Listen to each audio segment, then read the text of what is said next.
3 araw makalipas ang panloloob, minabuti na nilang pumunta sa presinto. Kaya noong September 25, 2023, kasama ang resibo, nagpunta sa PNP Pasig City sina Rodel at ang kanyang partner para magsampa ng kaso. Pero ilang sandali pa ang lumipas, dumating ang ina ng suspect. Sinubukan naming makapanayam ang ina pero tumanggi siyang magbigay ng anumang pakayag. Pero ayon sa kanya, hindi raw siya pumunta para depensa ng anak, kundi para tumulong na maipakulong na raw ito. Hindi po ako nagkukonsinti sa anak ko kasi gusto ko talaga po makulong yung anak ko. Napag-alaman ng resibo na naglapas-pasok na pala sa kulungan ang suspect na kinilalang si Ronel Baltasar. Nakasuhan na siya noon ng resistance and disobedience to person of authority. Lahat tayo may pagkakataon magbago eh. Baka doon sa gagawin natin yun, doon siya magbago. Para hindi na rin po mangyari sa iba yung ginawa niya. Hindi raw sumipot noon ang suspect sa mga pagdinig, kaya nitong January 16, 2024, naglabas na ng warrant of arrest sa Pasig City RTC Branch number 71 laban sa kanya. Pero ang suspect, no show pa rin daw. Pakituro mo nga sa akin. Sa camera natin, nasan ho yung mga CCTV camera ho nakalagay? Nandito po yung camera. Ayun. Dito po siya unang nakita. Humigit kumulang 1 buwan mula nang maitala ang insidente na nakawan sa residential property na ito sa Barangay Pinagbuhatan, Pasig City.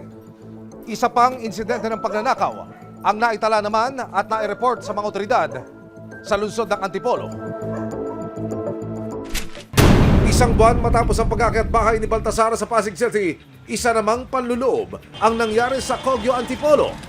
Kwento ng biktimang si Police Staff Sergeant Gilbert Arquero, October 13, 2023. Umuwi siya galing ng duty sa Antipolo Police Station No. 2. Pagdating niya sa bahay, napansin niyang nawawala ang kanyang aircon na inilapag niya sa sahig. Napansin ko yung aking aircon na tinanggal ko pansamantala na nakalagay sa labas ng aming bahay, nawawala.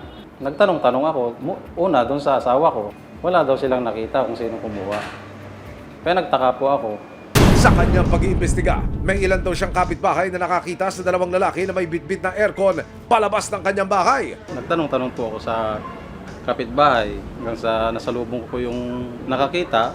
Ayun, tinuro niya sa akin kung saan makikita yung 2 suspect. Dito po sa ilalim, dyan sila pumipwesto. Mga alas 3 po ng hapon nung kinuha nila yung aircon.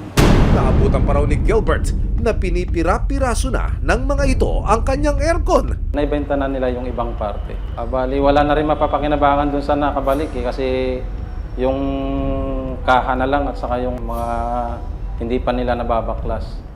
At dahil pasok pa sa 24 hours mula nang gawin ng krimen, si Sergeant Gilbert na rin ang tumayong arresting officer sa suspect na kinilalang si Reggie Baltasar. Nako mga kuya, pulis pa ang dinali nyo! Ang ginawa namin, dinala namin sa police station para sampan na lang ng kaso. Samantala, nagbagong taon na, pero patuloy pa rin daw na pinaghahanap ng Pasig Police ang suspect na si Ronel na nahuli kam ang pag-aakyat bahay.